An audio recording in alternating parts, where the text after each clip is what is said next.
আসসালামু আলাইকুম। কেমন আছেন সবাই? আশা করি সবাই ভালো আছেন। আজকে শুরু করছি আমার একটা নতুন ব্লগ। অনেকদিন পরে ব্লগ ভিডিও বানাচ্ছি। আর হঠাৎই মার সঙ্গে ইফতার বানাতে এসেছি, তো দেখছি মা অনেক কাজ করছে। তাই ভাবলাম মায়ের হাতে হাতে একটু কাজ করি, আর সাথে একটু ভিডিও করি। জানেন তো, আমি কিন্তু ছোটোবেলা থেকে আমার মায়ের কাজে অনেক হেল্প করি। কেননা ছোট থেকেই মনে হতো যে এই যে রোজার দিন আসলে অনেক কষ্ট হয়ে যায় রোজা থেকে এত কিছু করা। তাই মায়ের সঙ্গে সঙ্গে দাঁড়িয়ে দাঁড়িয়ে মায়ের কাজে হেল্প করছিলাম আর ভিডিও করছিলাম। ভাবলাম আপনাদের সঙ্গে একটু শেয়ার করি আমার মায়ের রান্না কেমন হলো, অবশ্যই জানাবেন। আর এইদিকে মাকে বলছিলাম যে মা একটু ভাজি করো চিংড়ি মাছ দিয়ে, মিশালি ভাজি। কেন জানি না আমি সেহরিতে কিছু খেতে পারি না। এটা কিন্তু আমার অনেক আগের থেকেই হয়। শীত আর গরম নেই, আমার সেহরিতে উঠে খাবার খাওয়াটা কেন জানি না অনেক বেশি খারাপ লাগে। আর মা আমার কথা মতনই ভাজি করছিল চিংড়ি মাছ দিয়ে, দেখলেনই তো। মরিচ, চিংড়ি মাছ, জিরার ফাঁকি, পেঁয়াজ সব কিছু দিয়ে নিচ্ছে। আর এখন কিন্তু চুলাটা বন্ধ আছে, সব কিছু দিয়ে তারপরে চুলা ছাড়বে। আমার মায়ের রান্নাটা মাঝে মাঝে একটু অন্যরকম লাগে। আর এই তো আমি মাখিয়ে নিচ্ছিলাম সব কিছু, আর মায়ের সঙ্গে কথা বলছিলাম। মায়ের রান্না কেন জানি না আমার কাছে এত ভালো লাগে, তাই মাঝে মাঝে দাঁড়িয়ে দাঁড়িয়ে দেখি আর শিখি। তবুও মায়ের মতো হয় না, চেষ্টা করি। হঠাৎ করে একদিন রান্না করলে কি আর মায়ের মতন হওয়া সম্ভব? আমার কিন্তু যেসব খাবার পছন্দ সেগুলো কিন্তু আমি মায়ের থেকে শিখে নিই। আর আপনারা দেখছেন তো মা একে একে কীভাবে কী দিয়ে দিচ্ছে। অনেক কিছুই হয়তো আমার বলা হয়নি। লবণ দিয়েছে, হালকা একটু রসুন বাটাটাও দিয়েছে।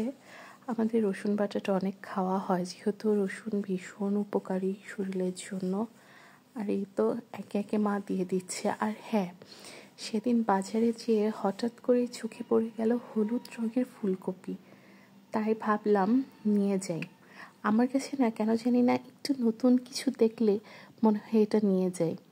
আর এদিকে মা আমার হাতে দিয়ে বলছিল, নে এই ফুলকপিগুলো ভিডিও কর। দেখুন হলুদ ফুলকপিটা দেখতে কিন্তু বেশ সুন্দর লাগে। আমার কাছে এইসব ইউনিক ইউনিক জিনিসগুলো কিনতে খুব ভালো লাগে। আর এই তো একে একে ভাজির সমস্ত তরকারিগুলো দিয়ে দিচ্ছি। এখানে কিন্তু অনেক রকমের তরকারি ছিল, কাঁচকলা, মিষ্টি আলু, হলুদ ফুলকপি, বরবটি, তারপরে হচ্ছে লাউ, গাজর, আর কি ছিল সম্ভবত, আর আলু ছিল। আমার ভিডিওটা যখন এডিট করছিলাম অনেক আইটেম হয়তো আমি ভুলে গিয়েছি যে কি কি দিচ্ছিল মা। আর এই তো আমি নাড়তে পারছিলাম না, পরে মাকে বললাম একটু ধরে নেড়ে দাও। সঙ্গে সঙ্গে আমার মা ধরে ধরে নেড়ে দিচ্ছিল। আর আমি যখন মায়ের সঙ্গে এরকম মাঝে মাঝে রান্নাতে হেল্প করতে আসি, আর চিন্তা করি না একটা মানুষ রোজা থেকে কত ধরনের কষ্ট করতে হয় তাকে, পুরো পরিবারের জন্য খাবার বানিয়ে কত কষ্টই না করে না। আর সেখানে আমরা দেখা যায় শুয়ে বসে সারাটা দিন কাটিয়ে দিই, তবুও যখন ইফতার খুলি কতটা ক্লান্ত বোধ করি। আর সেখানে একটা মানুষ এতটা কষ্ট করছে সারা দিন, তবুও মানে বলার কোনো জায়গা নেই না যে আমি এতটা ক্লান্ত আছি, আজকে কাজটা পারবো না। আর মা এভাবে ভালো মতন মশলার সঙ্গে জড়িয়ে এটাকে ঢেকে দেবে। আমার কাছে কিন্তু এই সবজি রান্না অনেক ভালো লাগে। আপনারা কী কী সবজি খেতে পছন্দ করেন? যারা খেতে পছন্দ করেন না তারাও একবার ওইভাবে খেয়ে দেখবেন। সবজিটা কিন্তু আসলেই অনেক মজা হয়। আর আমি যেহেতু নতুন করে ছাড়ছি ভয়েস দিয়ে, আমার অনেকটা ভুল ত্রুটি হয়ে যাবে, দয়া করে আমার ভুল ত্রুটিগুলো ক্ষমা করে দিবেন। আর অবশ্যই আমার চ্যানেলটিকে লাইক, কমেন্ট, সাবস্ক্রাইব করে পাশে থাকবেন। কিছুদিন আগে আমার একটা 1500 সাবস্ক্রাইবারের চ্যানেল চলে গিয়েছে ইউটিউব।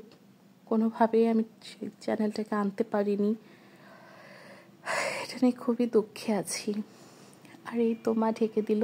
আর এই যে দেখুন কি মজা না।